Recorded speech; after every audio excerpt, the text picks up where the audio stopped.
kick the field goal. It'll be Jason Chingel out of the hold of Mesco.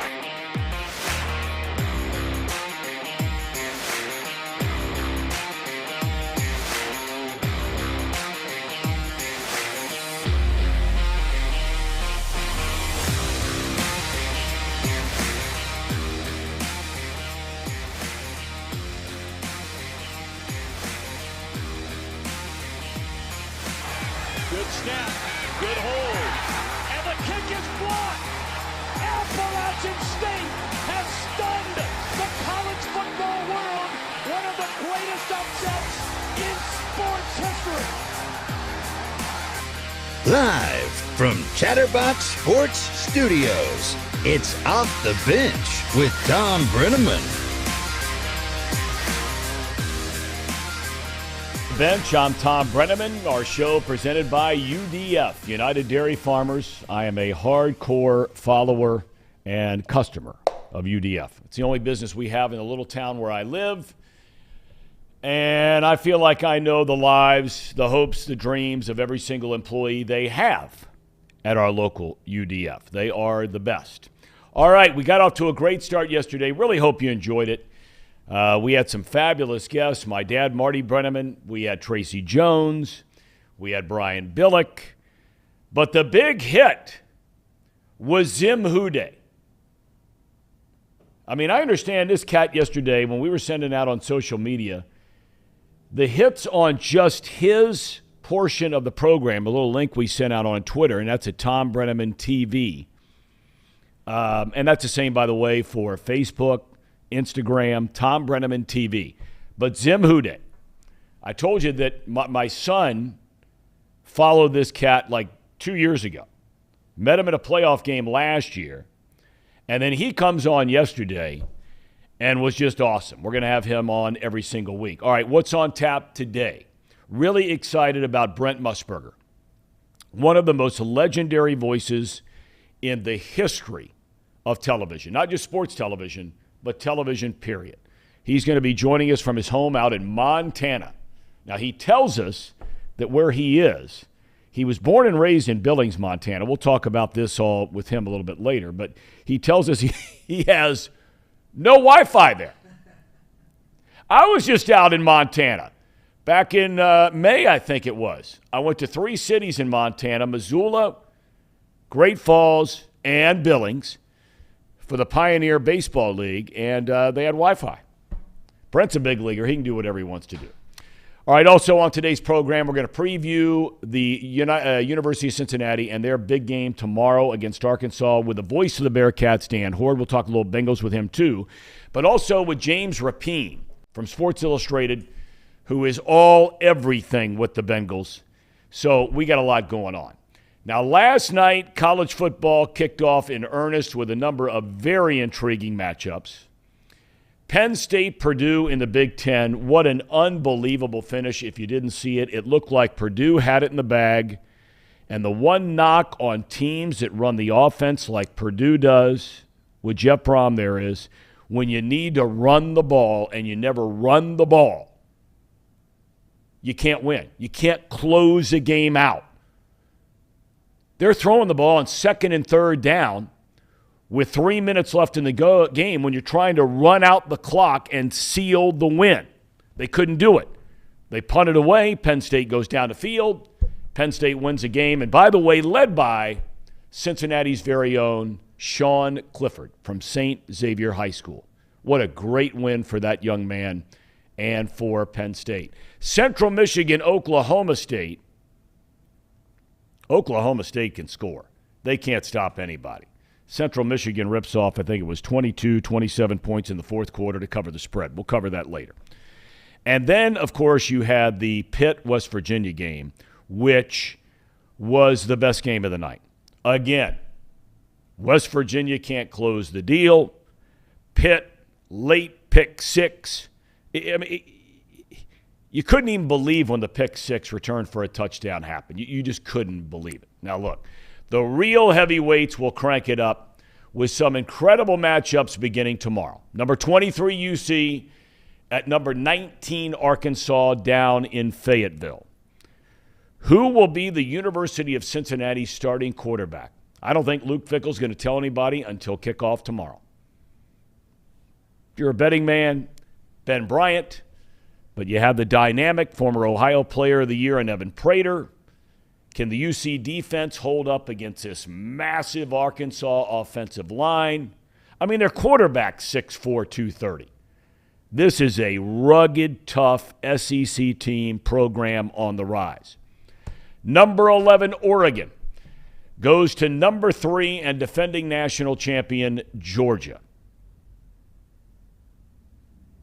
Oregon's in big trouble. The Ducks went on the road last year. They beat Ohio State. Great win. One of the biggest in program history. Bo Nix, their starting quarterback, transferred from Auburn, so he's played in the SEC. He knows the deal, okay, of what's going on in the SEC. So now moving forward, you look at some of the other matchups we have, right? You have the Florida Gators are hosting the Utah Utes. Now, many believe, including me, that Utah is a legitimate college football playoff contender. And to say that's rare out of the Big 12 would be a gross understatement. Florida, ever since Urban Meyer left, they have been mediocre at best. They've gone through 3, 4, 5 coaches. Who knows? And last but not least, and I got to tell you, I'll be up there. My wife, who is a Notre Dame alum, but I'm a Buckeye guy. We're lucky enough, thanks to my good friend Mark Miser up in Columbus, Ohio. We're going to the game tomorrow night. Number 5, Notre Dame at number 2, Ohio State, 7:30 at the Horseshoe. Do you think that joint will be rocking? Ha! Are you kidding me? Tailgate City for about 4 hours leading up to kick. They will be primed and ready to go. The Buckeyes return 3 legitimate Heisman Trophy candidates on offense. They were the highest scoring team in college football a season ago. And for Notre Dame, Marcus Freeman, right? This guy was a linebacker. He was a star under Jim Tressel at Ohio State. So you can imagine what the emotions would be like for him coming back there. He says it's all about his team, all about his players, all about Notre Dame. I get it, okay? But you can take it to the bank. This will be the most watched game in all of college football this season. You can book it. Now, we're going to get to these a little bit later on in our picks, okay? But one thing we're going to do every Monday is I'm going to give you my top 5 in college football. I don't care about the coaches poll. I don't care about the media poll. I'm going to give you my top 5. And before the games get started, because it wouldn't be right for me to pick on Monday, right? So we're going to pick today and then reload every Monday. So here you go. Alabama, Ohio State, Georgia, Utah, Michigan. We'll break them down team by team. Number 1, who else would it be besides Alabama? They return the Heisman Trophy winning quarterback in Bryce Young. Many believe that the best player in college football is their defensive end, Will Anderson. Last year, they lose 2 receivers in the first round of the NFL draft, right? Garrett Wilson, Chris Olave, okay? Yet many believe the guys they have coming back are going to be better than they were. We'll find out about that. Heisman Trophy candidates at quarterback, C.J. Stroud, runner-up last year, Travion Henderson, the running back, and, of course, then Smith and Jigba. Last night, where Matt Leinart, the former Heisman Trophy winner at USC, and he's on that Fox pregame show, he thought of all the coaches and the big-name coaching moves that were made, Lincoln Riley to USC, blah, blah, blah. He thought Jim Knowles coming to Ohio State from Oklahoma State as defensive coordinator was the single biggest coaching move in football, college football, this past year. We'll see. A lot of pressure on him. Number 3, Georgia. Last year, for the first time in 40 championship, one of the great stories last year, walk-on quarterback Stetson Bennett leads him to a national title. He's back. Mentioned earlier, Georgia lost an all-time record 15 players to the NFL draft. I know they got 4- and 5-star guys all over the place to replace him. But will they deliver the goods right from big, strong, offensive line, guys coming back? They return their quarterback. They return their star running back. They do lose a lot on defense, but let's be honest about it. I mean, the Pac-12 is brutal. Pac-12 says USC is going to be great. We'll see. I'm not buying that. Maybe down the road, not this year. So if Utah can go on the road and beat Florida, and then, their schedule's still tough out of conference. But in conference, they should roll. Number 5, I had a tough one with this one because you got Clemson, you got Notre Dame, and then you have Michigan, right? All the jokes are over about Jim Harbaugh. I think the guy is an incredible coach. Always have. Going back to his days at the University of San Diego, to Stanford, to the 49ers, I still can't believe to this day. Jokes were out there. Couldn't beat Ohio State. He did last year. Can't win a Big Ten. He did last year. They got to the college football playoff, and they got hammered in the semis. Now, they lose a lot of studs on defense, including Aiden Hutchinson. I think the whole quarterback thing's really interesting at Michigan. They got 2 guys. Harbaugh said he's going to start one of them the first week, the other the second week. Does that work? I don't know. We're talking about all these games when we do our picks a little bit later. A couple of other things caught my eye. Now, I realize Serena Williams winning the other night at 40 years young is old news, knocking off the number 2 seed at the U.S. Open. But the thing that blew my mind, did you see the television numbers from that tennis match on a Tuesday night on cable television? Almost 3 million people watched. There'll be more than that when she plays in the next round, okay? She's already knocked off the number 2 seed. She looked great. She got hammered in the second set. She wins in the third set, so off we go. But 3 million people, they had 30,000 people there at 11:45 at night. Major League Baseball would be lucky to get a big regular season game. They'd be lucky to get anywhere close to that number. And then one footnote from the NFL, bad news for the Tennessee Titans. And that's a good team under Mike Vrabel. Tough, fun to watch, take it to you, run the ball. But all of a sudden on defense, 2 days ago in practice, their outside linebacker Harold Landry tears his ACL in a practice. He's out for the year. Landry led the Titans with 12 sacks a season ago. All right, so we're off and running here on what's going on in sports. Coming up in a little bit, we did a practice round on our picks, right? And let me bring in the crew here, our producers, Casey McAllister, Brandon Seho. Guys, how are you this morning? Brandon, you're not married. You're single. Casey, you're getting married next summer. On a Thursday night, even at my age, and I've been married for 22 years. Last night might have been the first Thursday night since before the pandemic that I wasn't having a few beers with my buddies. And God, did I miss it. But I figured I had to be on my game. When you don't have a job for 2 years, you figure, what do you got to worry about if you sound bad, you look bad, whole night? I sound bad, look bad anyway. Point I'm making here is I think you guys – I know, Brandon, for sure, you were having a few cocktails watching football today. Does that mean you're struggling today or no? We got the Monster Energy drink working, some water. We're good. You got that at UDF? At UDF, of course. Right in Oakley, right by the house. So you hurting a little bit? Just a tiny bit. But I watched with my buddy who played at Pitt with Tyler Boyd, and Pitt had that awesome win last night in the backyard brawl. I'm 3-0 in the picks that don't matter. So you're already giving it away?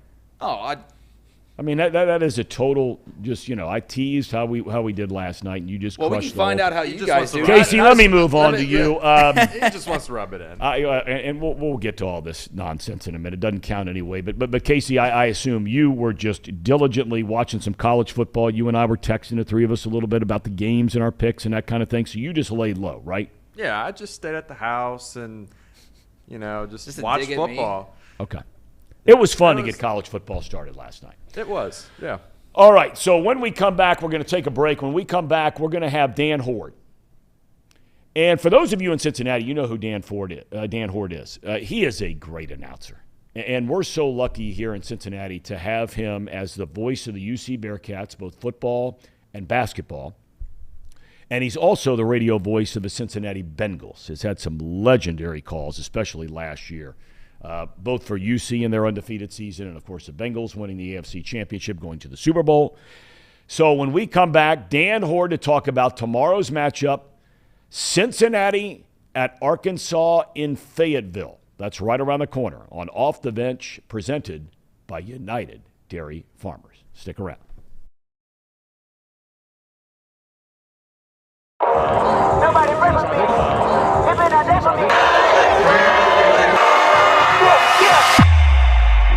The time is now. Football season is back here in the Queen City, and Week 1, St. X versus Dakota West. DJ Train here with Chatterbox. It's about to go down. It's our kickoff of our official tour. Every Friday night you'll see us. Let's go. It's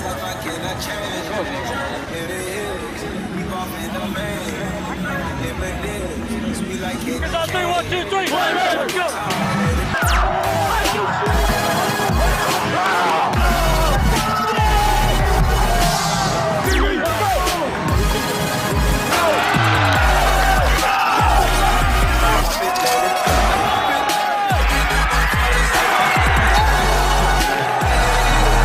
Man, I'm telling you, this game is going to come down to the first guy that says I've had enough. That's all it's going to say. One guy to say, you know what, I've had enough.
First game, bro. My first one. I mean, I couldn't have asked for a better first one because Dakota West struggling a lot throughout the first half and beginning of second half, and then big time. It's a party. It's a party. It's a party. I know one thing. Ain't nobody does this better than us. Facts. Yeah, this atmosphere was insane. Show was on point. Everybody had a great time for the first one, too, bringing people together. Big shout out to everybody tonight that worked hard from Chatterbox and everywhere else. Put on a great show. This dude's legit. And he's sweating, so you know he's legit.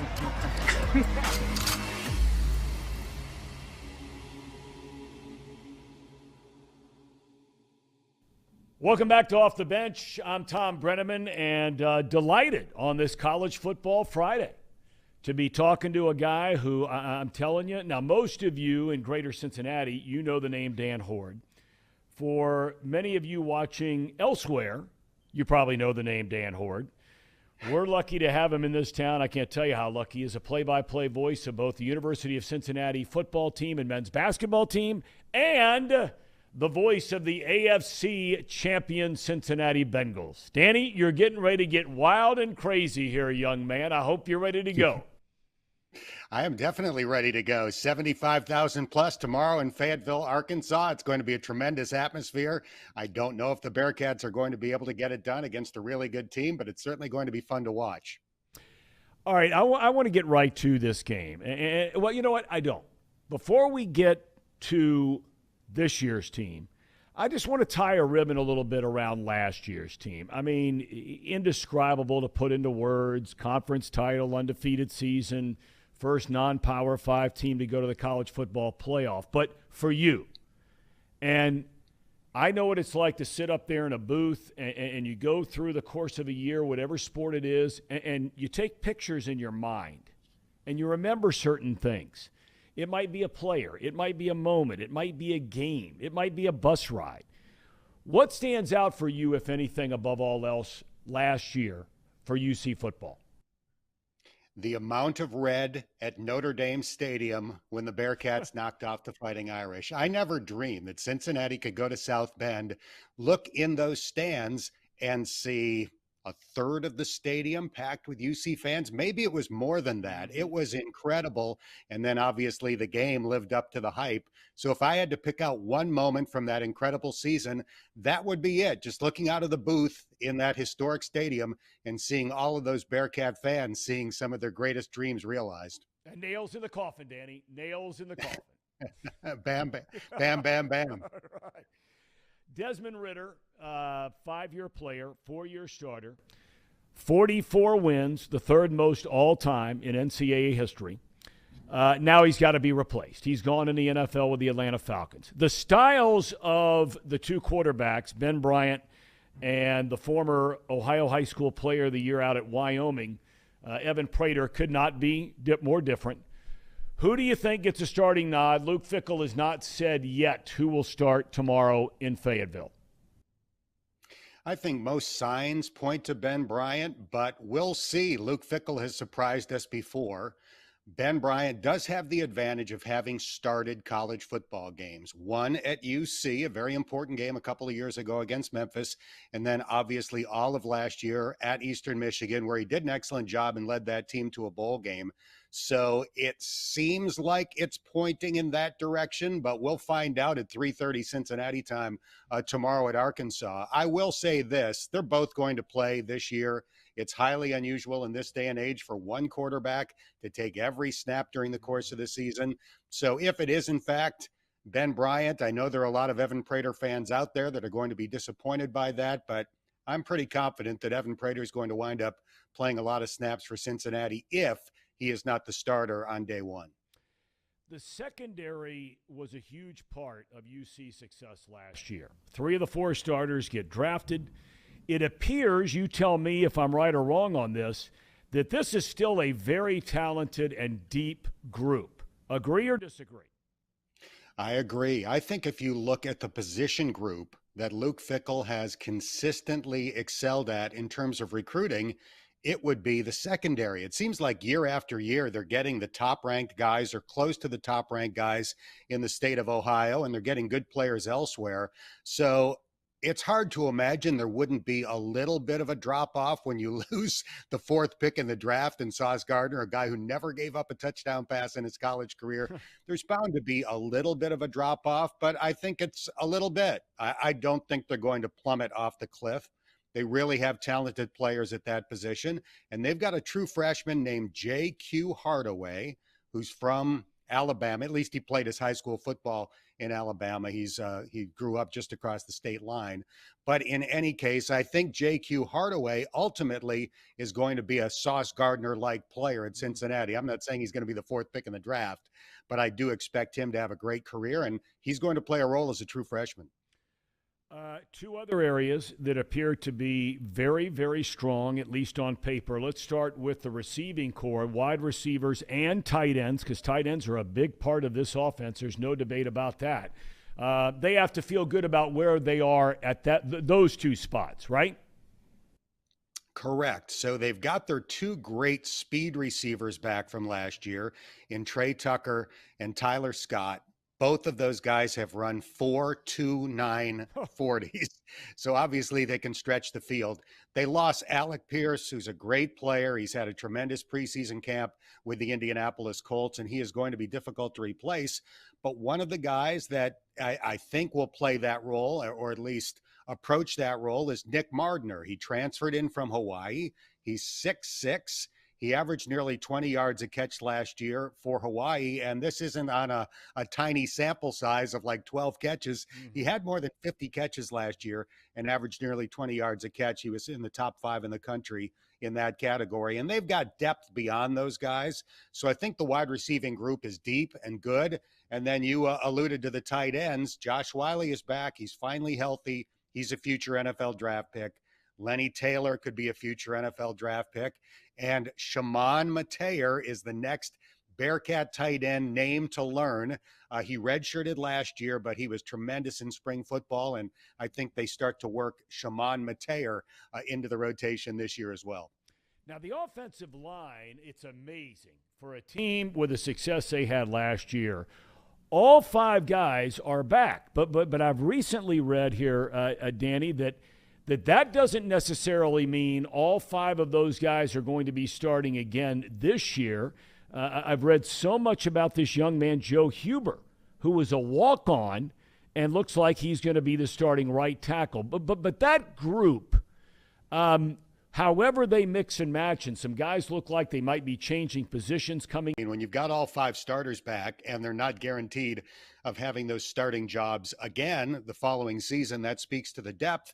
And I'm also really intrigued by their new offensive line coach, Mike Cummings. He comes from Central Michigan, a MAC program where he was developing first-round draft picks, including the number 1 pick overall in Eric Fisher years ago when he was the offensive line coach there. They had 2 high draft picks last year on the offensive line at Central Michigan. So he is a really good, proven coach. I'm interested to see what he might be able to get out of this group. That's nothing against Ron Crook, who did a great job as Cincinnati's offensive line coach in recent years. But every coach does things a little bit differently, and maybe Mike Cummings can bring some things out of some of these guys that we haven't seen before. All right, last couple of questions. I want to focus on Arkansas. This was a doormat. What did they didn't win an SEC game, I think, for a couple of years there, right? They won a total of 4 games overall, something along those lines. Then all of a sudden last year, they win 9 games. They beat Texas. They beat Texas A&M. They beat LSU. They go to the Outback Bowl. They beat Penn State. They love to run the ball. Now, I know they'll throw it because they have a returning starting quarterback, but they love to run it. How do you feel about UC's chances of stopping the run? How do they feel about their chances of stopping the run? I think that's the game, Tom. Arkansas led the SEC in rushing last year. They were one of the top rushing teams in the country, but they're not like a triple option team where all they do is run, so it kind of skews the stats in that direction. This is a team that has balance, but it begins with the run, and it begins with their size. I think if you look at Arkansas, it seems to me, maybe it was a calculated thing on the part of their head coach, Sam Pittman, where he looked at the SEC landscape and said, you know what? We're never going to be able to run with Alabama. We're not going to be able to run with Georgia or LSU or fill in the blank. So what do we do that's a little bit different? How do we zig where everybody else zags? I think what they've done is just gone huge, beginning with their quarterback, KJ Jefferson, who's 6'3", 245. He's like a Ben Roethlisberger, a young Ben Roethlisberger that can run before he got beat up. So the line is huge. The quarterback is huge. The backs are big. That is Arkansas. That was the key to the resurgence last year. Sam Pittman is a former UC assistant coach back in the Rick Minter days. He's done an unbelievable job. Mm-hmm. When he took over, he joked that we couldn't win the pep rally a couple of years ago. Well, they're winning more than pep rallies now. They've got the whole state excited about that program, and it's going to be a very hostile environment for the Bearcats to try to overcome tomorrow. All right. You had said or made reference very quickly when we first said hello that you're not sure the Bearcats can get it done. Why? Just because of how good Arkansas is. I think Cincinnati's really going to be good this year. I'd be surprised, frankly, if they lost more than a couple of games. It's going to be hard to go undefeated in the regular season, though, for the 3rd consecutive year. That's just mathematically hard to do. And when you open on the road against the top 25 SEC team that's got a really good quarterback back, your backs are against the wall. I'm not saying Cincinnati can't win the game. I won't be shocked if they win the game. But I do think it's going to be a very difficult game to win. But Luke Fickell wins a lot of difficult games, so we'll see. Well, that brings me to the final topic before we let you go, and that is Luke Fickell. I think it's safe to say that everybody and his brother out there, and I'm just talking not only locally, but nationally, assumed that Luke Fickell was gone at the end of last season. Are you surprised he's still at Cincinnati? No, I'm not. And he could have had any of the high-profile jobs that was available last year. And there's probably never been a year where so many good ones were available. He could have had USC. He could have had LSU. He probably could have had Notre Dame.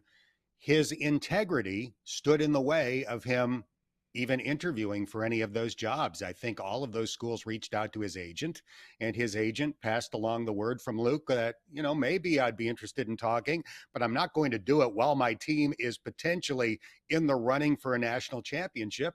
And as you know, schools don't wait. They think it's so important to get that extra month of recruiting in or whatever it is that they're not going to wait for Luke Fickell or anybody. So it worked out well for UC. I'm not saying he would have left. I think he would have been interested in Notre Dame, certainly. But it worked out in Cincinnati's favor. And I just think there's a very, very small list of schools that he would even consider leaving for. Obviously, if Ohio State comes open, he went there, he played there, he's from Columbus, that would be a natural. But aside from that, I don't think there are many schools that he would even consider. Well, Danny, can't thank you enough for joining us here on our first big college football Friday. The Bearcats and the Razorbacks from down at Fayetteville. Safe travels, my friend. We will catch up down the road, I hope, to talk UC and a little Cincinnati Bengals, because I think they're a week and a half out from getting started as well. So, Danny, thanks. Safe travels. My pleasure, Tom. Thanks for having me on. All right, again, it'll be the Bearcats and the Razorbacks, and that'll be on ESPN Saturday afternoon. I can't watch it. I can't wait to watch it. I think UC is going to go down there and win. I think they're going to win. But we'll see. It's a big-time challenge. We'll be back with more Off the Bench right after this. I know one thing. Ain't nobody does this better than us. Facts.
All right, welcome back to Off the Bench, presented by United Dairy Farmers. Our maiden voyage yesterday, week 2 today. So if you weren't with us yesterday, what we're going to do, Brandon, Casey, me, every week is we're going to pick, 3-4 college games, and once the pros start next week, 3-4 pro games. We're going to have a running total all year long of a season record, okay? I'm putting up, I haven't decided if it's 1,000, 2,000, but it's going to be a nice chunk of change. The guy with the best record at the end of the year is a donation to their charity of choice. Fair enough? So, we did our preseason yesterday, okay? These don't count on the records. We'll get to those in a second. So, we had 7.5. I took Pitt. Casey took Pitt. Brandon picked West Virginia. And the Mountaineers cover by what, a half a point? Half a point. Let's go. Okay. Let's go Mountaineers. That semester and a half paid off yesterday. I was glad West Virginia won. I mean, I picked Pitt, but I'm glad West Virginia won. I love that place. And I don't like Pitt. All right, second game we had.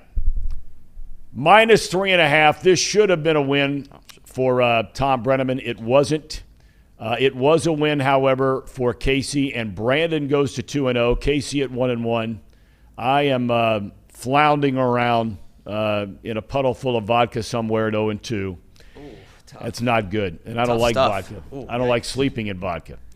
And then number 3, how about we had this? Oklahoma State. This was a game. This was nuts. You know, we're all on this little text thing, and I watch the first 4 minutes. Oklahoma State goes right down the field. They score a touchdown, and I'm like, forget it. And Casey texts me, score was what was it? You sent me, it was like 37-7 or something stupid. Yeah. So they ended up getting blown out. Is your mic on? Yeah, it's all on. right. Okay, Yeah. I want to make sure. Okay. Yeah, we ended up at one point 7-37, and this was going into like the half or something like that. Then by the time end of the third quarter, it's 14-51. I'm thinking, oh, I got this in the bag. I made a great pick here. All of a sudden, the Chippewas just come raging back out of nowhere. I'm like, how is this possible? How did they allow that much? I just can't believe it, honestly. 21.5. They need Jim Knowles back, honestly. If they want to continue to stay up in the power rankings, in the top 25, they're going to need Jim Knowles. All right, so I come away with a win there. Casey, a loss. Brandon, a perfect preseason record, 3-0. And you know, at the end of the day, it's just like the NFL. Yeah. Preseason 3-0 record doesn't mean shit. I mean, it doesn't mean anything because now we're going to the big leagues. Here we go. All right, we begin with the game we just talked about with Dan Hoard. Biggest game here, obviously in Cincinnati.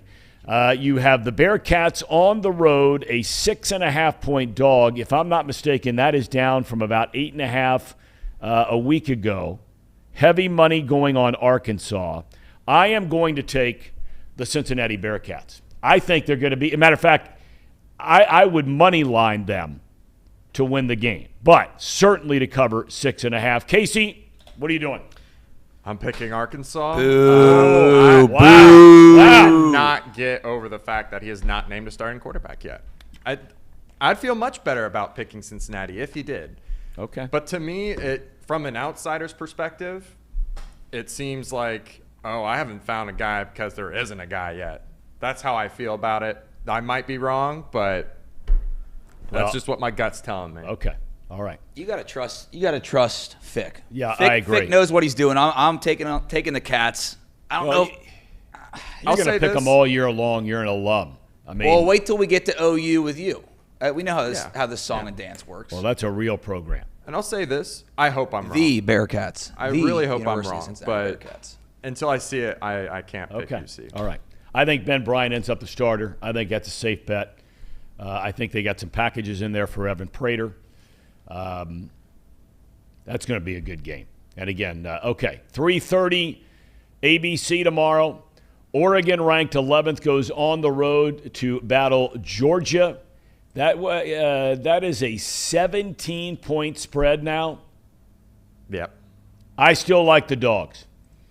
Bo Nix, I mentioned earlier, was a quarterback at Auburn the last couple of years. A lot of people beat him up. I thought the kid did a nice job at Auburn. They're limited compared to the big boys. But he knows the whole drill.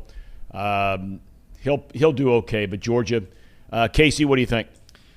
I actually have Oregon on this one. Wow. Surprising enough, when I was doing some research on this game, Dan Lanning, their defensive coordinator last year for Georgia, is now Oregon's new head coach. Yep. And I kind of think, the gap might close in a little bit there, just having that little edge, knowing the defense. I know Georgia's definitely got the talent, way more talent than Oregon, but I think maybe, just maybe, they'll be able to cover the spread here. Okay. That's a big number, 17. Casey? Yeah.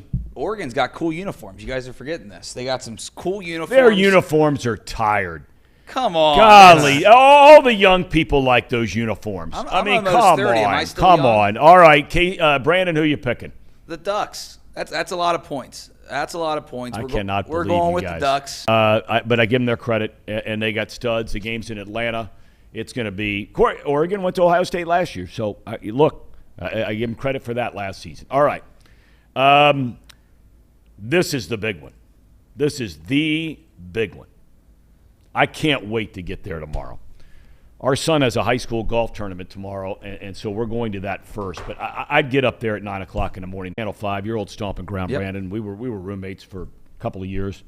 And during the pandemic on his show, and I should have looked up this guy's name ahead of time, but their university president was on all the time during the pandemic. I really like that guy. That's turned into a beautiful campus down in Kentucky. Okay. Last but not least, we're going to have them every week since they really have at the end of the day, this is the Ohio's university.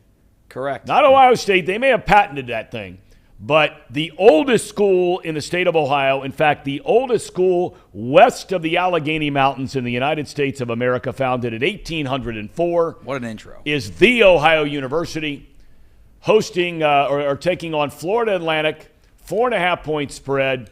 I was really disappointed in the Bobcats last year. After all the great years under Frank Solich, he retires. New coach comes in there.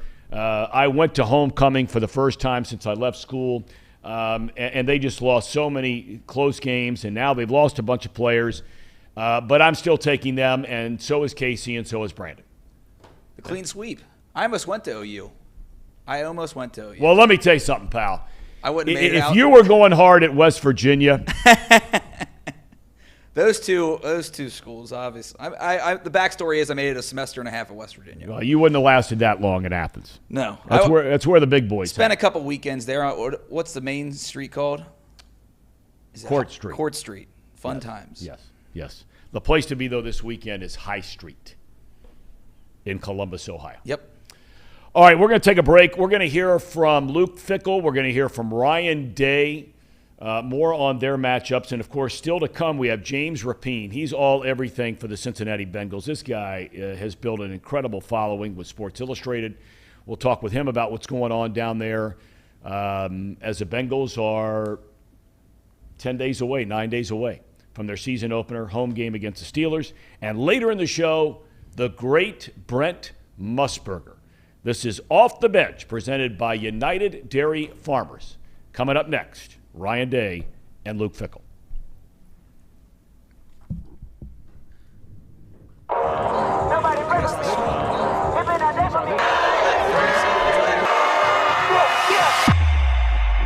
The time is now. Football season is back here in the Queen City, and Week 1, St. X versus Dakota West. DJ Train here with Chatterbox. It's about to go down. It's our kickoff of our official tour. Every Friday night you'll see us. Let's go.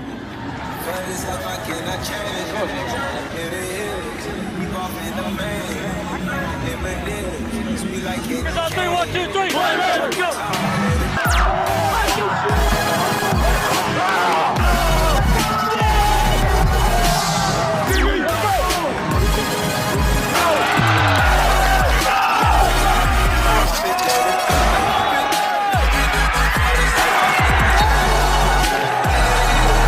Man, I'm telling you, this game is going to come down to the first guy that says I'm heading up. That's all it's going to say.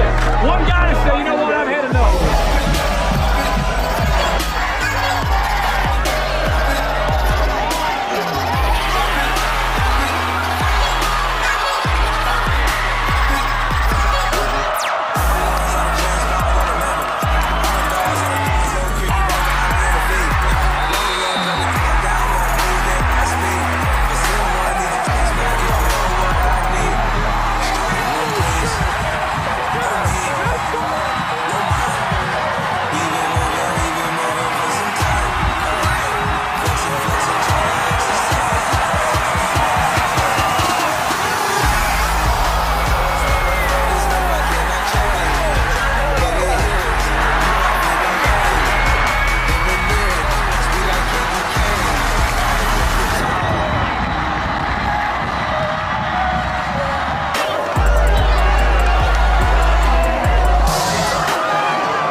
My first one. I mean, I couldn't have asked for a better first one because Dakota West, struggling a lot throughout the first half and beginning of second half, and then Big time. it's a party, it's a party, it's a party. I know one thing. Ain't nobody does this better than us. Facts. Yeah, this atmosphere was insane. Show was on point. Everybody had a great time for the first one, too, bringing people together. Big shout out to everybody tonight that worked hard from Chatterbox and everywhere else to put on a great show. This dude's legit. And he's sweating, so you know he's legit.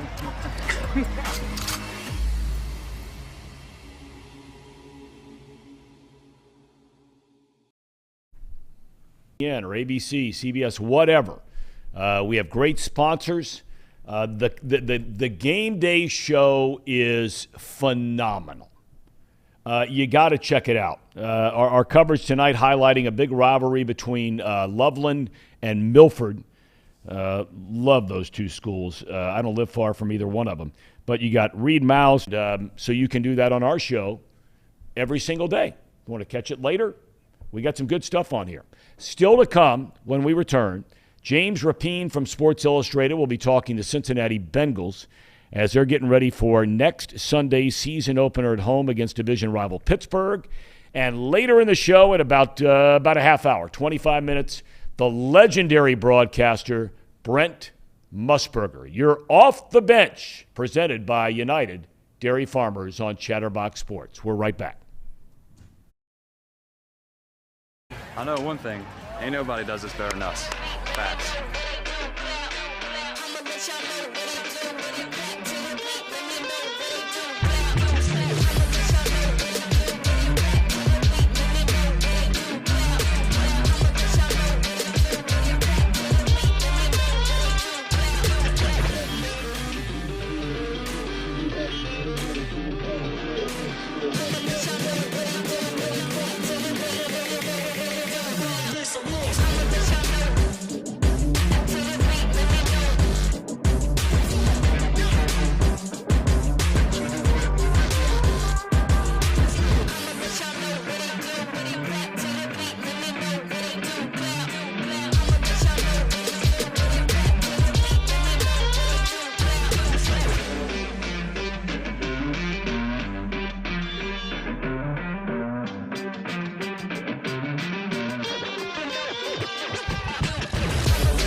The time is now. Football season is back here in the Queen City, and Week 1, St. X versus Dakota West. DJ E-Train here with Chatterbox.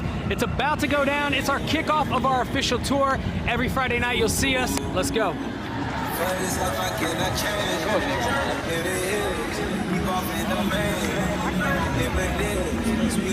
on 3, 1, 2, 3. Let's go.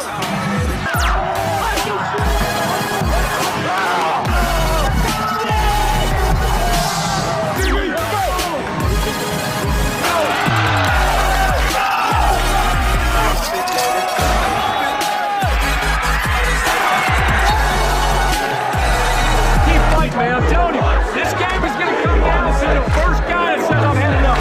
That's all it's going to say. One guy that says, you know what, I've had enough.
game, bro?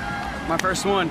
I mean, I couldn't have asked for a better first one because Coda West struggling a lot throughout the first half and beginning of second half, and then Big time. it's a party.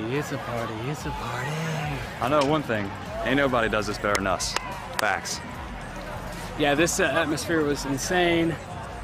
Show was on point. Everybody had a great time for the first one, too, bringing people together. Big shout out to everybody tonight that worked hard from Chatterbox and everywhere else to put on a great show. This dude's legit. And he's sweating, so you know he's legit.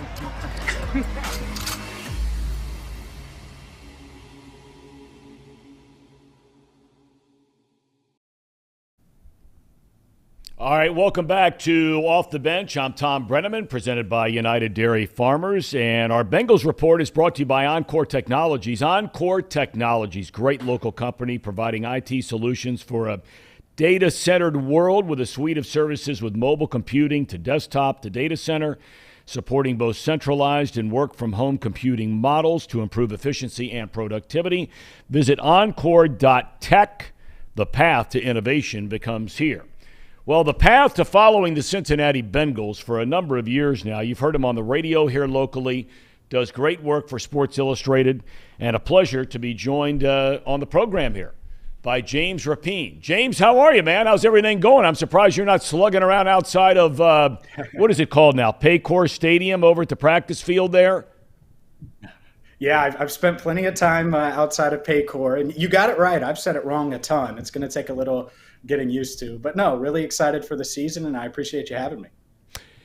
I brought up something yesterday, and maybe only halfway through our second show, people are tired of hearing me say it, and I've gone on record as saying I don't like it, but it doesn't matter whether I like it or not, and that is this.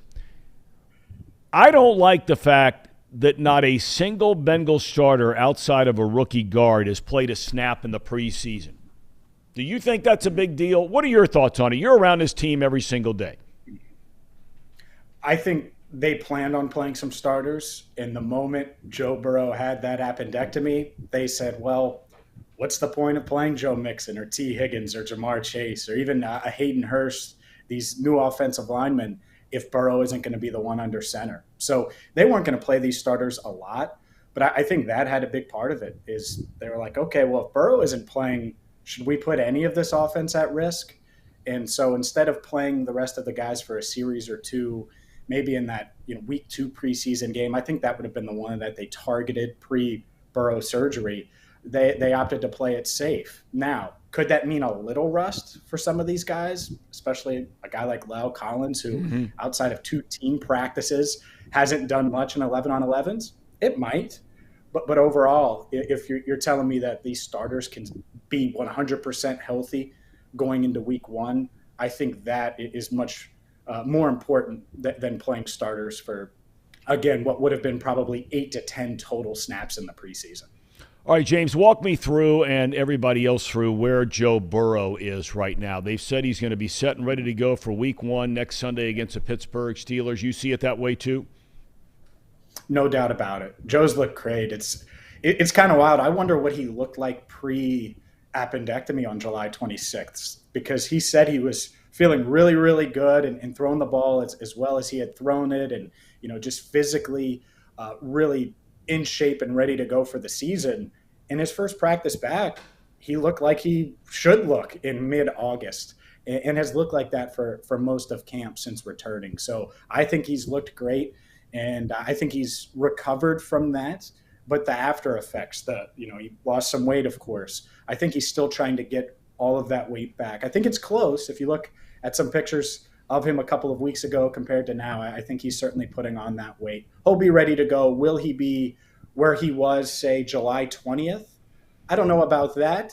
And I don't know if he's going to feel like that at all this year, just because once the NFL season starts, there's going to be a bunch of bumps and bruises. But overall, I think he's pretty close to as healthy as he can be considering the circumstances. I want to circle back. You mentioned La'el Collins comes over from the Cowboys as a free agent. The Bengals made huge news, did a great job during the offseason in firming up that offensive line. But because they didn't play in the preseason, outside of Collins and him not playing well in the 2 days there against the Rams when they were leading up to the final preseason games, the rest of those guys look good, ready to go that they brought in? They do. Yeah, I think Ted Karras has been a huge addition to that room. And I think he's kind of been the one that's kind of set the tone a bit. I know early, I believe it was in OTAs actually, he was asking a bunch of the trench players, offensive line, defensive line, if they wanted to come over and watch, I think it was MMA or boxing, one of the pay-per-views on a Saturday night. So he's certainly building up that rapport with those guys in the trenches. And he's a veteran. And you bring veterans like that in, guys that have won Super Bowls, him and Alex Kappa both winning rings in New England and Tampa Bay with Tom Brady. And they know what it's like. They know what it feels like. And so I think the guy that benefits most outside of Joe Burrow, Joe Mixon. Yep. I mean, I think he's going to have running lanes that he hasn't had as a pro. And especially on that right side, you got Alex Kappa, La'el Collins. Those are two nasty dudes in the run game. So both Joes should have a smile on their face this season. T. Higgins, the sad news that his father passed. What can you tell us about that whole situation? Funeral arrangements unquestionably being made, him leaving the team. Do they have any idea when? I know they're giving him all the time he wants, but do they have any idea when he might be back?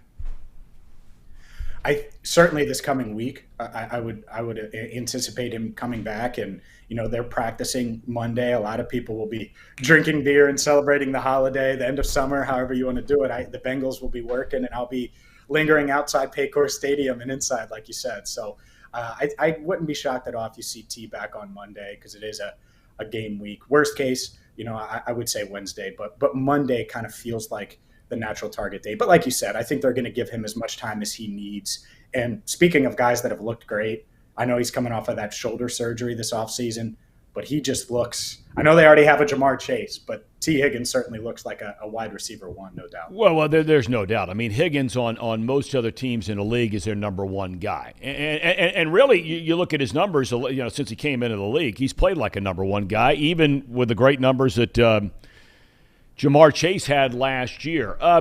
You're there every day. Mm-hmm. It's Bengals morning, noon, and night around here.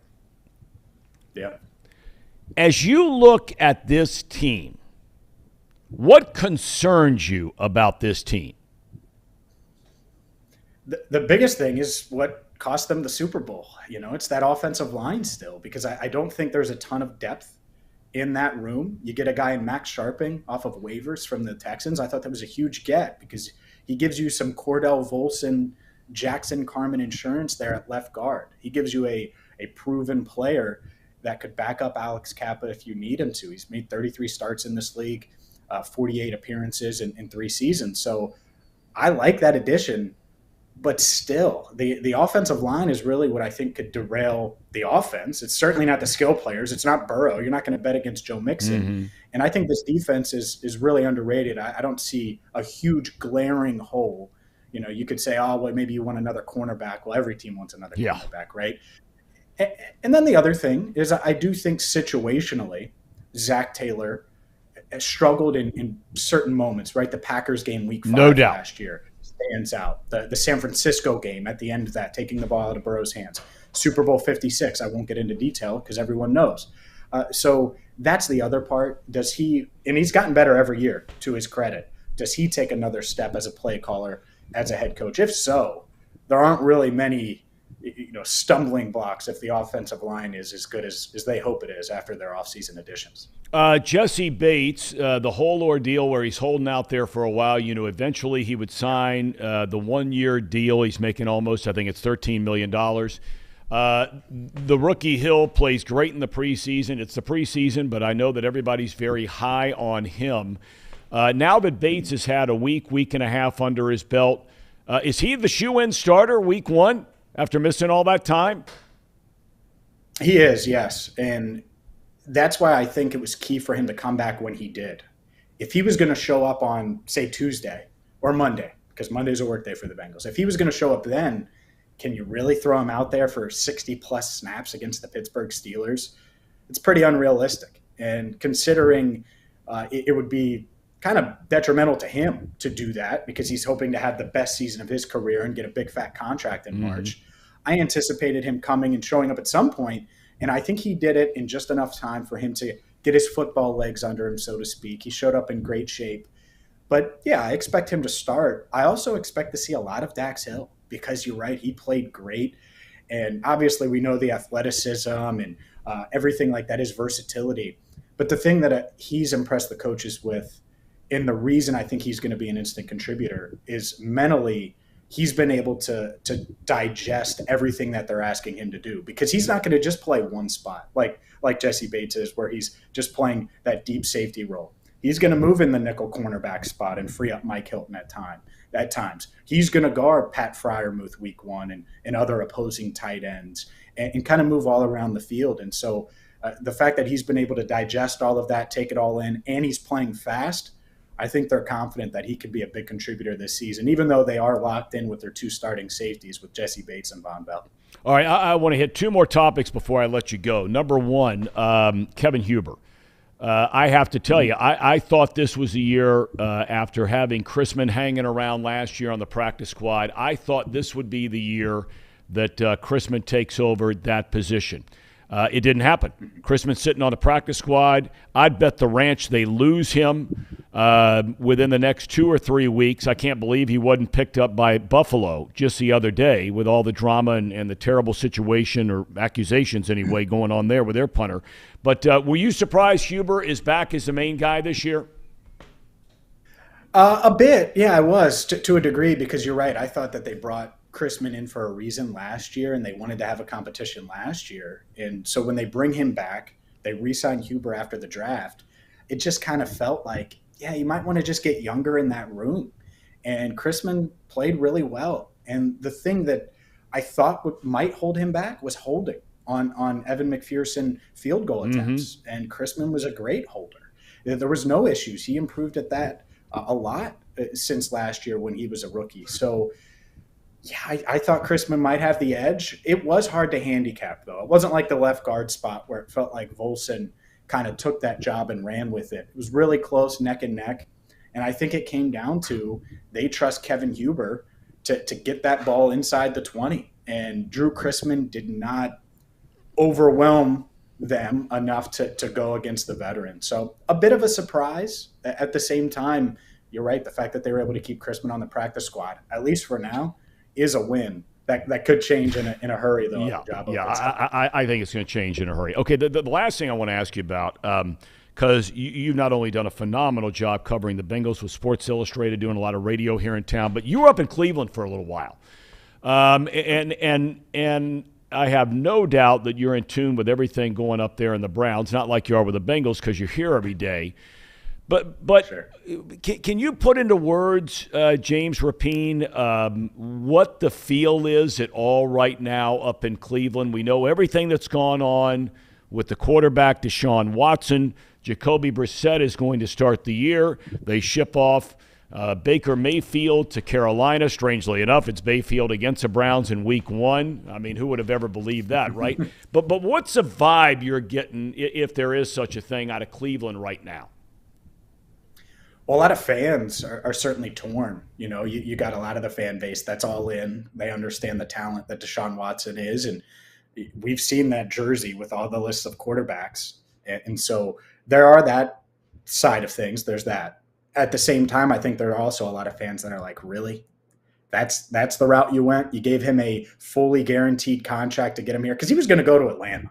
I think that's pretty clear. Deshaun Watson told the Browns, hey, you're out. And then they said, we're going to give you a fully guaranteed contract. And his agent said, oh, yeah, they call it a max deal in the NBA, and was bragging about it afterwards and did a great job in getting Deshaun Watson that. So, yeah, I think there are certainly people that feel icky about it, I would say, to put it lightly. And so, yeah, as far as the Browns are concerned, they have some question marks. I mean, it's a talented defense.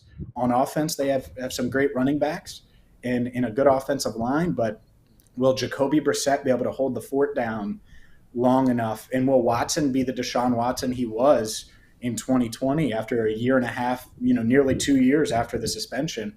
away from the game. I think those are legitimate football question marks on this. At the same time, obviously the off the field stuff has rubbed some people the wrong way.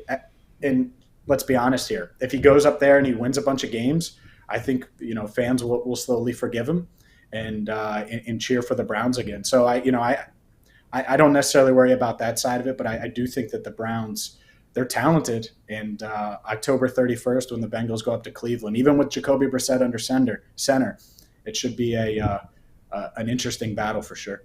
Okay, before I let you get out of here, I know you have a huge following on social media, but I'd like you to tell everybody how they can follow you on social media as well as your show you do on a regular basis. It's all about the Cincinnati Bengals. For sure, yeah. So a couple things. We do Locked On Bengals every single day. It's the only daily Bengals podcast. You can get it wherever you get podcasts, including on YouTube. We do Cincinnati Bengals Talk on YouTube, where there's a bunch of different shows, videos from the stadium, one-on-one interviews with players. Joe Goodberry does the show on Tuesday nights, Elise Jesse on Thursday nights, and then allbengals.com for all the writing element there, which is, it's I try to make that a one-stop shop, but now we have these other things going too. So we try to cover the Bengals from every angle for sure. And then the social media aspect on Twitter @James Rapine. James, great stuff. I mean, nobody covers the Cincinnati Bengals. If anybody out there wants to know what's going on with the Bengals, I mean, it's not my show. It's not anybody else's show. It's not. I mean, you're the guy when it comes to covering the Cincinnati Bengals. So continued success. Love to have you back on.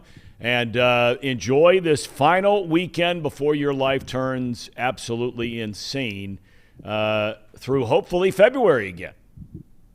Yeah, it was a long season last year. I'm ready to go if it's going to be a long one again. I appreciate you having me, Tom, and anytime, just reach out. I'll jump on. All right, James. Thank you so much. James Rapine from Sports Illustrated, and you know where to find him now on social media. Very kind of him to join us here today. That guy's on his game, man. I mean, he is on his game.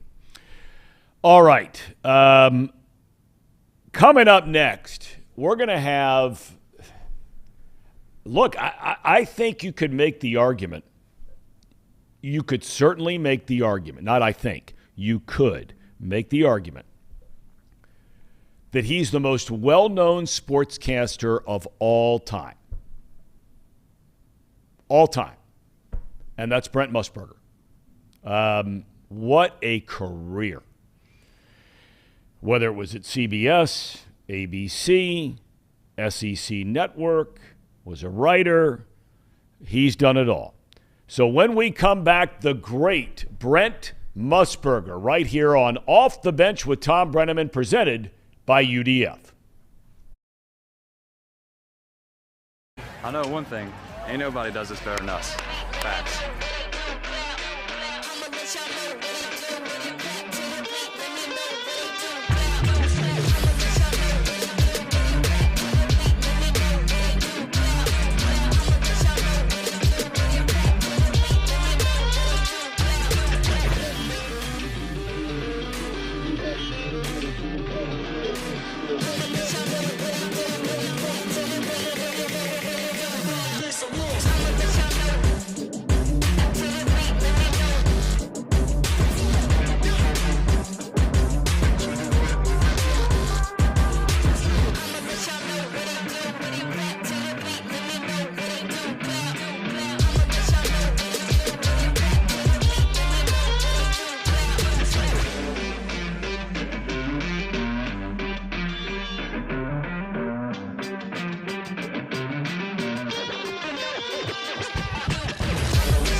time is now. Football season is back here in the Queen City, and week 1, St. X versus Dakota West. DJ E-Train here with Chatterbox. It's about to go down. It's our kickoff of our official tour.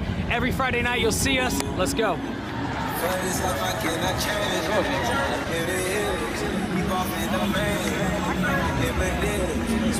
It's on 3, 1, 2, 3. Let's go.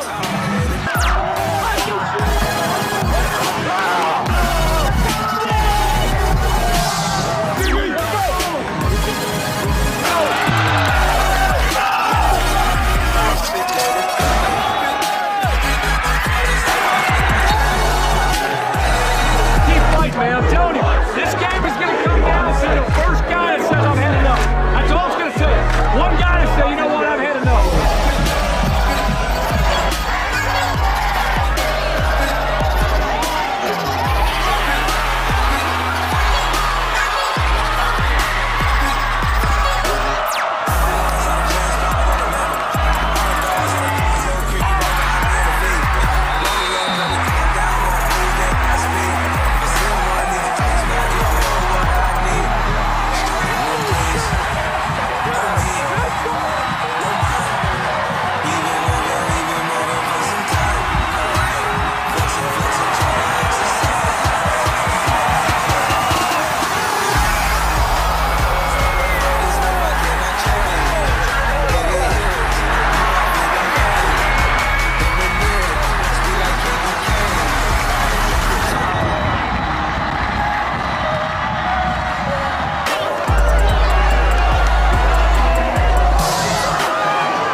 First game, bro.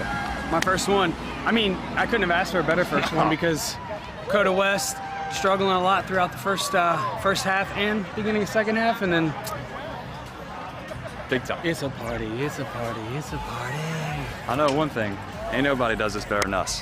Facts. Yeah, this atmosphere was insane. Show was on point. Everybody had a great time for the first one, too, bringing people together. Big shout out to everybody tonight that worked hard from Chatterbox and everywhere else to put on a great show. This dude's legit. And he's sweating, so you know he's legit.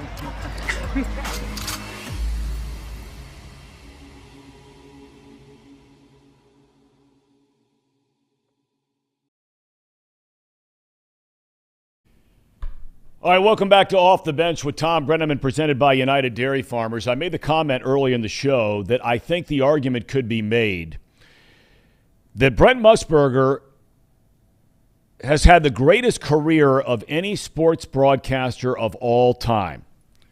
I mean, we're talking going back to 1973 when he starts at CBS Sports, right? Was one of the original members and the primary host of the NFL Today. The basketball tournament, Super Bowls, NBA Finals, World Series, U.S. Open tennis, the Masters, NASCAR, World Cup, Belmont Stakes, horse racing, you name it. This guy has done it. And it is a pleasure and an honor to be joined by the great Brent Musburger, who joins us from his home in Montana. He was born and raised, or not born, but was raised in Montana. And Brent, how is retirement treating you, young man? I stay retired for exactly one more week, and then I fly down to Las Vegas, and Brent Musburger's Countdown to Kickoff, sponsored by DraftKings, goes up on the air on the opening Sunday of the listen, retirement was great. I loved hanging out with listen, my favorite experience of the summer, I went to 2 minor league baseball games, one up in Kalispell and one the other night up in Missoula. They're called the Paddleheads, and you being a great baseball guy, you know how much fun they have at minor league baseball games. I mean, I was the guest of the sponsor of the home run hitter of the night, and the $5 beer, you get to buy it for $1 if he hits a home run. He's singled. They lowered the price for a glass of beer to $4 I was one of the first in line. You know what I'm saying? I believe me, Brent. I know what you're saying. You know, it's funny you bring that up because I have been doing a show all year long. I don't know if you know this or not, but I've been doing a show all year long on the Pioneer League, and so I've had a chance to visit Missoula, the paddleheads there. Jason Newman's probably the home run hitter you're talking about because he set an all-time record this year. And I went to Great Falls, and I went to Billings, Montana. And that's a phenomenal league, phenomenal league. Tell me about what you're doing in Vegas because you started your company there a number of years ago. You eventually sold it, as you just mentioned, to DraftKings. But what's your role now? What are you doing in Vegas? Well, I will do the show, Countdown to Kickoff, on Sundays. And then, I'll spend days as a guest of some of the others. It's VSIN, the Vegas Stats and Information Network, and the growth, Thom, of that has been phenomenal. When we started it, and believe me, it was my nephew, Brian, who he was the main force behind the development of VSIN. But remember, the only state where there was really betting on sports going on was in Nevada. But Brian thought there was going to be great growth because there was too much illegal money being bet off. And, of course, the Supreme Court legalized it for the state of New Jersey, and we've gone from there. I think, did you tell me that Ohio will start at the first of the year with legalized sports betting? Is that what you told me? Yeah, and I've read, I don't know if this is true or not, but I've read that of all the states that either have already legalized sports gambling or are about to by the start of 2023, that Ohio, they're expecting to bring in the biggest numbers of any state so far. I don't know if that's true or not, but yes, that's when we start here. Yeah, it's definitely going to be one of the biggest. It's always hard for anybody to overcome the state of New York because of population. Right now, New York and New Jersey are at the top of the list, and Nevada comes in at a distant third. But Ohio will be huge. It will be bigger than Nevada because of the interest in sports. I mean, imagine how many millions of dollars are going to be bet on this week's Notre Dame-Ohio State game being played up in Columbus. The excitement about the Buckeyes, of course, is drawing money coast to coast. Everybody thinks they've got a chance to displace Georgia as the national champion. Obviously, we'll see because Alabama will always be formidable. But you're right. Ohio will be huge because you have those great pro teams. Or listen, were you Bengals in Cincinnati, when you think about it a year ago, Thom, jumping from last to first in the division. Now, if you go back historically, and John Breach, the son of the former Bengal kicker, did some outstanding research for CBS Sports on this. Believe it or not, almost every year there is a team that jumps from last to first in one of the 8 divisions in the NFL, and he was touting the Ravens this year, and I don't disagree with that. Believe it or not, the Super Bowl hangover, as Bengal fans are about to find out, it's real statistically. When you lose the Super Bowl, there are untold problems that just jump up unexpectedly the following year. You go back over the last few years and look at the teams that lost in the Super Bowl. And so we shall see. The Bengals are going to have their hands full. They opened with Pittsburgh, as you know, at home. I about 6.5-point favorite. That's a lot of points in a division game to give the Steelers. The Steelers still have some good defensive personnel. We have to wait and see if Mitch Trubisky is really an improved quarterback, as the gossip was coming out of Buffalo, where he was a backup last year. And maybe Coach DeBoer was able to coach him up a little bit. We shall see. I want to ask you a little bit, Brent, about gambling and how it is all of a sudden almost on about face overnight in regard to its quote-unquote acceptance, if you will, in professional sports. Somebody asked me this question when I was a guest on a show the other day. During my 25 years at Fox announcing the NFL, did anyone at Fox ever say to me, hey, look, you can't get into those numbers and the over-under, or somebody just covered the spread and blah, blah, blah. You, from time to time, would do those kinds of things. And I think everybody loved it because it was just laying it out there what everybody and his brother is thinking. I recall, if I'm not mistaken, and I don't have to get into details of the game, but I think you were doing an Ohio Northwestern game, Northwestern, your alma mater. Something crazy happened at the end, and it led to the over-under or somebody covering the spread. You made a comment about it. Point I'm getting at now is, have you always been interested in the gaming part of sports, or is that just something that you saw as a business opportunity that now has led for you what it is? No, I think I was always interested, Tom. From my days with Jimmy the Greek on the NFL Today, I was a bit of a novice. I had traveled as a baseball writer in Chicago and then as a columnist. Late in the season, they would always assign me to the best race coming down the stretch, and many times it was the Dodgers were involved with Don Drysdale, Sandy Koufax, and that great team going forward. But I would always stop in Las Vegas on the way into Los Angeles. And I was a novice, certainly no details like I do now, but I would always go into the old books, and they weren't part of the casinos back in the day. And that's why Jimmy the Greek first back in the 60s, and he educated me on what I just thought, especially at the professional level. I think there's a difference between professional and college, and I think people be aware of that it was a driving force. The National Football League wouldn't admit it, and obviously when you look around and you see all of the ads now for the different gaming companies, including DraftKings, you know how big an opportunity it was for the NFL to cash in on commercials. But they were denying how big it was behind the growth of the National Football League. And it's not necessarily just point spreads. It was office pools, people picking winners every week. And I thought, this is a big part of this game, whether or not they want to admit it or not. And so most of the time when I would refer to that at networks, they would look the other way. However, there was a guy at CBS Sports at the back in the day, and we would always be on the scene at the NFC championship game, because CBS covered the NFC back in that era of the NFL Today. And on the championship, I would tell the Greek at halftime, I would say, Jimmy, call your friends in Las Vegas and get me the spreads on what would be the Super Bowl. Now, if the AFC had gone first, it was going to be easy because we had the winner. But I said, if they go second, give me the spread on both those teams. And when I went off the air, I would always this was the spread of the Super Bowl. Not that everybody in America was going to bet on it, but everybody in America was always interested in that number. Mm-hmm. What do the numbers people think? And I always knew I would get a call on Monday, and Pilson would say, you can't do that, da-da-da-da-da. He was always just scared of the phone call from the NFL. I would apologize. Gee, I forgot. And, of course, the next year I would do it all over again.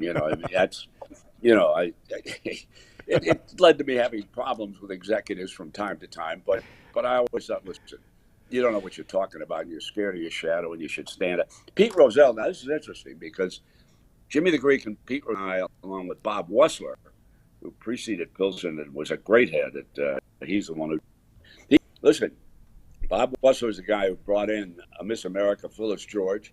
She was the most prominent early woman in television. That she preceded all of these sideline gals. And Jimmy the Greek, he brought in the second year of the show. But anyway, we had a meeting, and it went very well.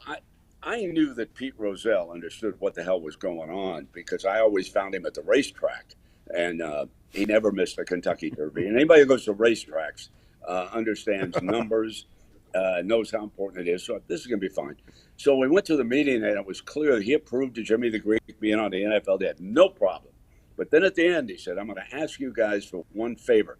Now, when the commissioner says favor, I knew, here comes the order. What's it going to be? He said, listen, I'd prefer that you guys didn't say +3, -10, +7 in your discussion of the various games. And so, oh, yeah, sure, of course, Commissioner, no problem. But on the way back, we said, now what the hell are we going to do? And that's how we developed the Jimmy the Greek board, and we would check off. And if the Greek had an advantage of about 4 or 5 check marks, you know that he was solidly behind that team. So that obviously has led to the growth. And I think it's healthy. Now, full disclosure, and I tell everybody, especially youngsters, be careful. If you think you are year in and year out going to beat those numbers, you are crazy, okay? You're not going to do it. I know only a handful of people who have ever come close to making a good living out of betting on sports. If you want to do it for entertainment and you've got some dollars that you can afford, go ahead and do it. But if you think you're going to be the guy who breaks the bank with the bookmakers and the computers and these numbers, you're not going to. I'll give you an example. A week ago, I played Northwestern over in Dublin in that game against Nebraska because we have a guy, Steve Makinen, ability index, and it goes about, returning coaches, head coaches, coordinators, quarterbacks, offensive linemen, defensive linemen, et cetera, et cetera. And his stability index actually made Northwestern a team to bet on against Nebraska. So, look, I was feeling like I was the smartest guy in the world, so I won it. But last night I came back getting the 3.5 points on Purdue at home. I thought, well, that's decent against Penn State, even though the Nittany Lions have dominated. Well, Nittany Lions win that game by 4. So I'm 1-1 on the season so far. And I just want everybody to know that those numbers are good. I mean, those guys have a reason for putting it up. You're going to give a couple of touchdowns if you want the Buckeyes this week against Notre Dame. Yeah. The money's going to come in on the Buckeyes. There's no doubt about it. Now, just to tell everybody out there, the stability rating does favor the Buckeyes, okay? There's a lot of change at Notre Dame. New coach, so that's 0 on the head coach. New quarterback, so that's 0 there on the quarterback. Whereas over on the other side, you've got the Buckeyes with 8 points already, returning head coach, returning quarterback. So those are the things. Do it for recreation. Do it. You can get in trouble. A gambling addiction is a very difficult addiction to overcome, and you hurt the people around you. So I always, Thom, warn people about that. Brent, I want to ask you a couple things about your career. Did you coin the term March Madness? Yeah, now I'll tell you how that came about, and it had nothing to do with the college tournament. To tell you the truth. Kidding. I was working in Chicago. Like I said, I was a columnist for the Chicago's American, and there was the college tournament was not nearly as big when I started back in the 60s as a writer. Okay, but the high school basketball tournaments in the various states. I mean, Indiana, legendary, covered that tournament. But downstate Illinois was huge. And there was a Ford dealer in Chicago by the name of Jim Moran, and he bought ads in the Chicago's American, and he called it March Madness. And he would have a special on a sale on certain Ford cars during the downstate high school basketball tournament. And he would always applaud the teams from Chicago. The African-American schools were just, Thom, becoming prominent in the 60s, and we sent some downstate, down into Champaign, and a couple of them were able to come back with state championships in Jim Moran. But he always used the title over the ads of March Madness. And so I then went to CBS, and we took the tournament away from NBC. And I was not the play-by-play guy. I was a studio host when it began. And at night, we actually had a board up where I moved cardboard names of teams as they advanced and everything. And we had a couple of late-night great shootouts out west and things. And I just I said, folks, this is madness. This is March Madness. But the term stuck with me coming out of Chicago. Well, so the NCAA, they go to get a copyright on it down the road because everybody started to use it. Mm-hmm. Well, the state of Illinois, the high school state, sued them. And so the attorneys from the NCAA came to me, and I said, listen, let me tell you the truth. I said, if you depose me or you take me to court on a trial, I am going to tell them that it did not come from NCAA basketball. It came from the Illinois State High School basketball tournament. And the attorneys were very nice from the NCAA. They understood completely what the situation was. And so they paid. It was never, as far as I know, it wasn't ever made public. But the NCAA actually paid the State High School Association of Illinois for the term March Madness. But as far as I can tell, it came from Jim Moran, the old card in Chicago. Wow. That's the story of it. if there was a Hall of Fame designated for just being a writer, you'd be in it. If there was a Hall of Fame designated for a studio host, you'd be the all-timer, number one. If there was a Hall of Fame for being a play-by-play guy in sports, you're in it right at the top of the list. I'm curious, and we haven't spent a lot of time together, but we've crossed, our paths have crossed, especially when you were doing the Raiders games for a couple of years. I'm curious, for a guy who went, and I find this amazing because I was only a play-by-play guy. I did a little bit of studio work and NBC affiliate in Cincinnati when I was getting started, but I am always just amazed by the guys that are able to do the studio at your level, do the play-by-play at your level. Which of those, Brent, at the end of the day, if you were given the same amount of money to do all three, which of those three would you have chosen to do? Tom, it would depend on how old I was. When I was young and making a name for myself, the studio was great. There's no question about it. But I always knew in the back of my mind that it was going to be time to move down the road. I think the studio belongs to younger announcers. That you can try them out, and you test their knowledge. You see exactly what they know, and then evolve into the booth. Like I would recommend that for almost every broadcaster. I think it is very good, and it teaches you just when you work the studio. You get a chance to listen to a lot of voices, and you get a chance to watch a lot of broadcasts. And you see, for example, now, my main criticism of announcers had nothing to do with play-by-play guys. I mean, for yourself and all the guys who've done games through the years, outstanding.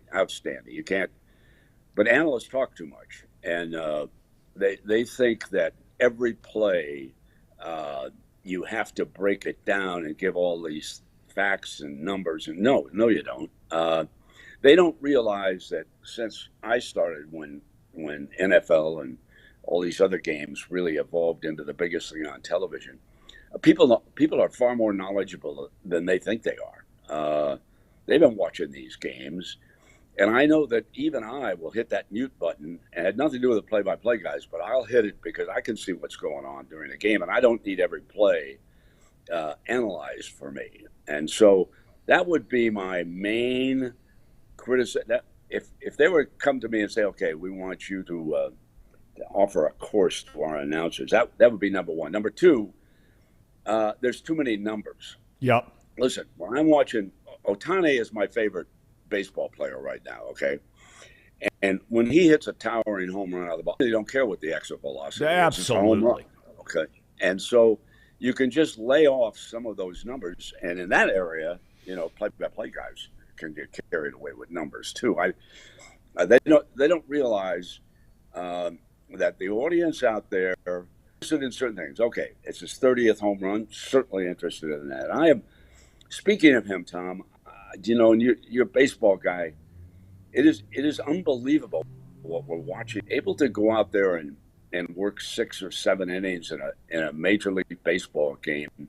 If you ask the pitchers that you've been around, they will tell you how tired they are for a couple of days after that. And this guy shows up the next day as a designated hitter, and he's ripping balls into the seats. I mean, I never thought in my lifetime that I would see anybody that I could compare to Babe Ruth, who, of course, obviously I didn't see, but being a pitcher and then the greatest home run hitter of all time in his era.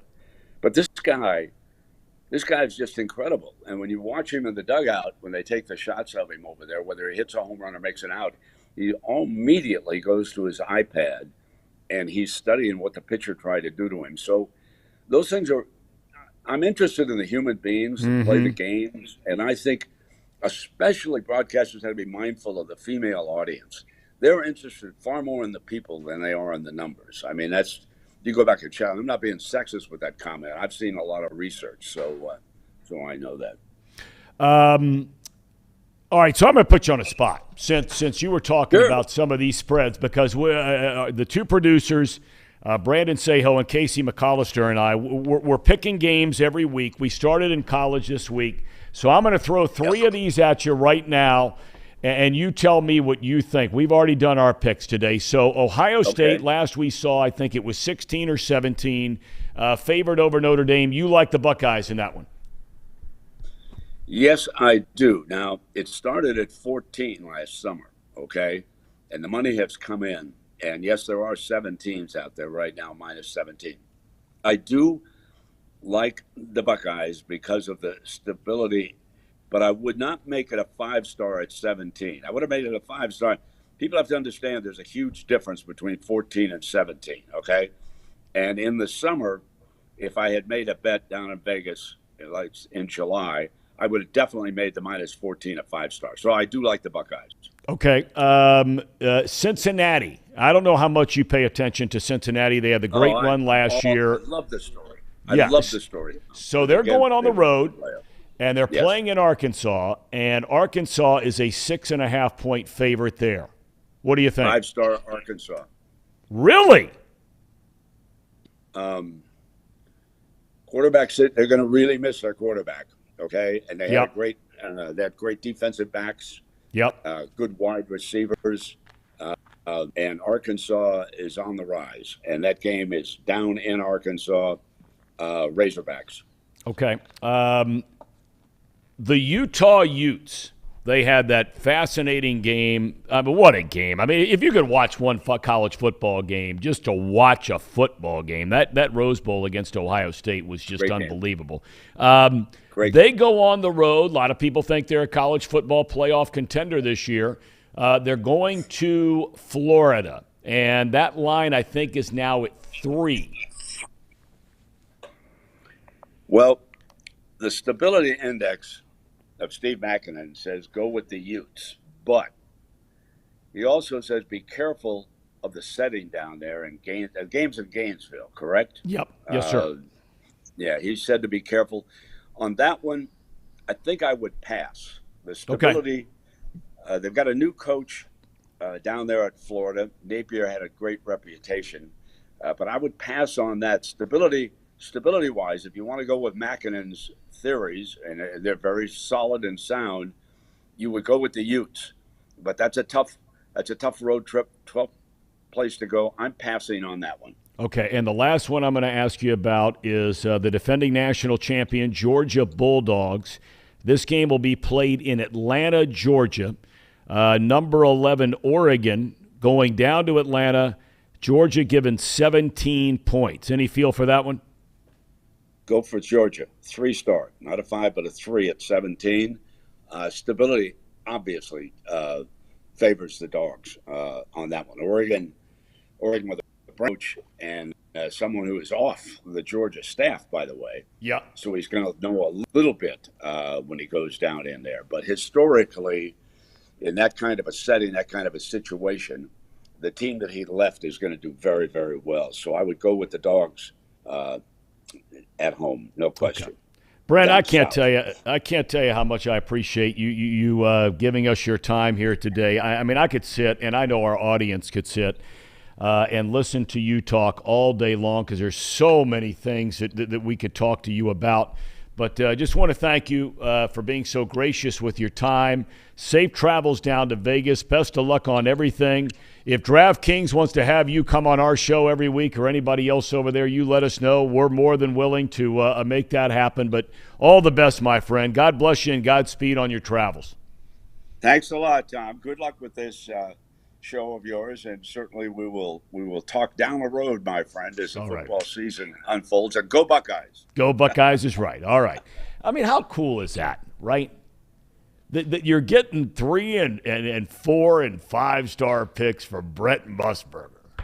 I mean, I got to tell you, I mean, I've been lucky to be around for a long time and do a lot of cool things and do a lot of cool events, but I don't know if there's anything that just kind of hit me right there. I don't know if it did you. I mean, Brent Musburger giving you 3-star, 4-star, and 5-star picks on our program. That's really cool.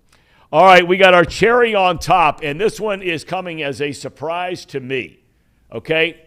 And let me make sure that before we go any further, okay, that I make sure I tee this up. It's time for our Cherry on Top segment presented by our great friends, our title sponsor, UDF, United Dairy Farmers, a segment where, something a little different, and we throw it your way to close out the show. So, guys, before we go to the video, you guys have seen it. I have not. Just set the table for me here, one of you or both of you.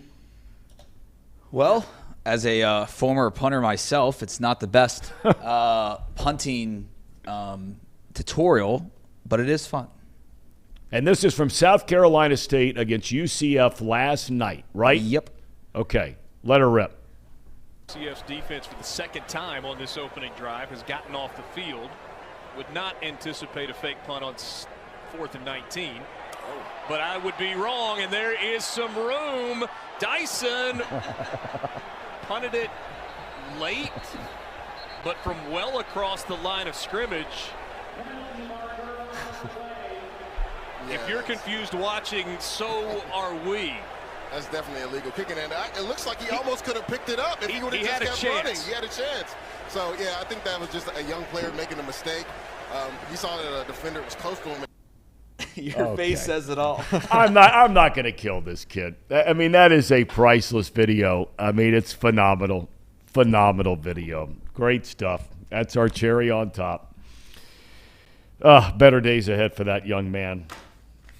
That's the one thing about you young people. You guys get embarrassed and you guys like walk around with it for days at a time. That'll be part of your mental health show, I hope, Brandon Seho. Yep.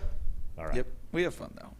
All right, so we're wrapping it up, our first two shows. We thank all of you for joining us. Look, I don't know anything about social media.